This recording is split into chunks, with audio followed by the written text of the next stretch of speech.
আল্লাহু আকবার বললে উঁচু হয়। আল্লাহু আকবার মানে আল্লাহ সব থেকে বড়।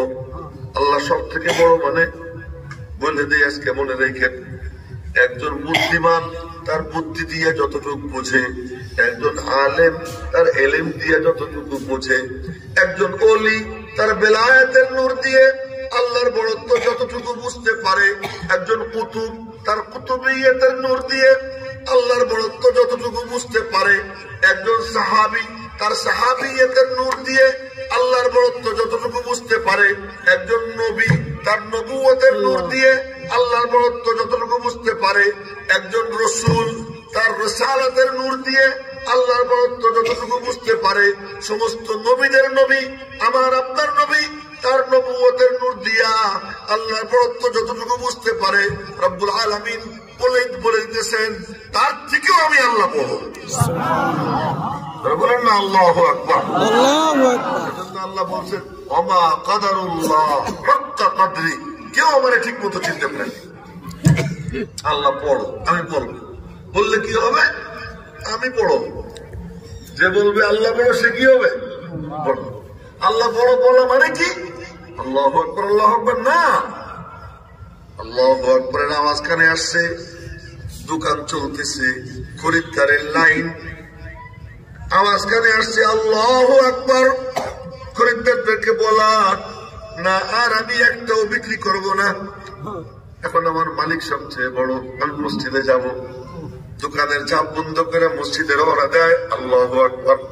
মালিক বলে আচ্ছা, আল্লাহু আকবার শুনে তোর মনের মধ্যে ভাব আসলো আমি আল্লাহর বড়ত্ব তোর সিনার মধ্যে এমন, যা আমি আল্লাহ তোর রিজিকের দরওয়াজা এমন ভাবে খুলবো তুই দেখবি ওই টাইম মতো এত খরিদ্দারের ভিড় নিয়ে একজন জানা পারে, আমি আল্লাহ তার থেকে অনেক বেশি রিজিক তোরে দান করে দিব।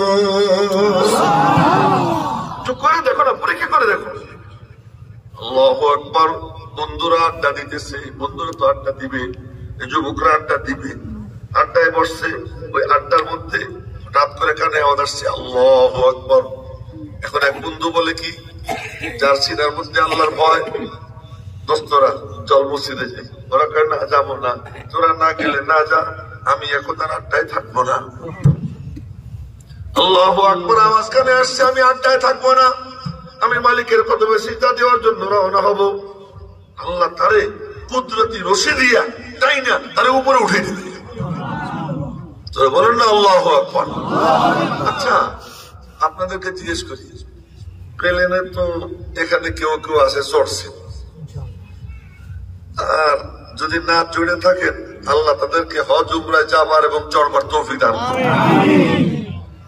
হজ উমরার কথা কইলাম, ইটালিতে টাকা কামানোর জন্য যাওয়ার কথা কইলাম, কিসের কথা কইলাম?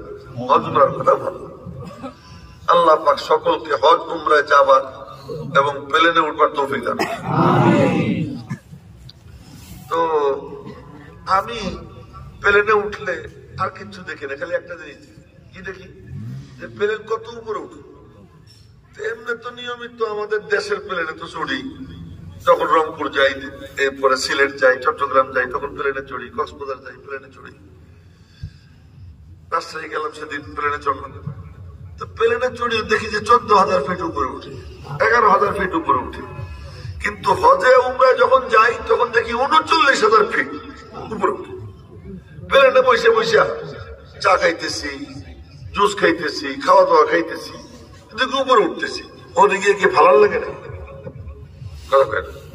ভালো লাগে। শুধু একটা কাম করতে হয়, কি পাসপোর্ট করো, ভিসা করো, টিকিট কাটো, প্লেনে চড়ো, এটা তোমার কাম। ও আল্লাহর বান্দা, তুমি ঈমান আনো, আল্লাহর উপরে আস্থা আনো, এনে তুমি আল্লাহু আকবার বলো, আল্লাহকে সবচেয়ে উপরে স্থান দাও। প্লেনে বসে যেমন প্লেন উপরে ওঠে, সে উপরে ওঠে।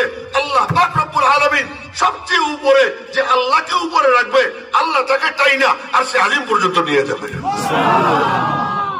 তার অত মেহনত করতে হবে না, তার কাম কি শুধু আল্লাহর হুকুমকে উপরে উঠানো। আজ এসে তো ইনশাআল্লাহ আল্লাহ তৌফিক দান করুন। কথা মেলা দূর চলে গেছে, বলতেছিলাম আব্দুল্লাহ ইবনে মুহাম্মদ, আল্লাযীনা ইয়াতলুনা কিতাবাল্লাহ, ওই যুবক মনে আছে? ওই যুবক সে বলে আব্বা 3টা কাম শিখে আইছি। 1 নম্বর কাম কি? ইন্নাল্লাযীনা ইয়াতলুনা কিতাবাল্লাহ, আল্লাহ পাকের কিতাবের তিলাওয়াত সুন্দর মতো শিখে আইছি। এই এমন মজার কাম, এটা যখন কেউ ভালো করে তিলাওয়াত করে তো ফেরেশতারা তো ঘিরে দাঁড়ায়। যার পড়া বেশি ভালো লাগে তার ঠোঁটে চুমু খায়, যার পড়া খুব ভালো হয় মালিক তার কুদরতি জুবান দিয়ে ফেরেশতাদের মাঝে তার নাম উচ্চারণ করে। এটা সহিহ বুখারী শরীফের হাদিস।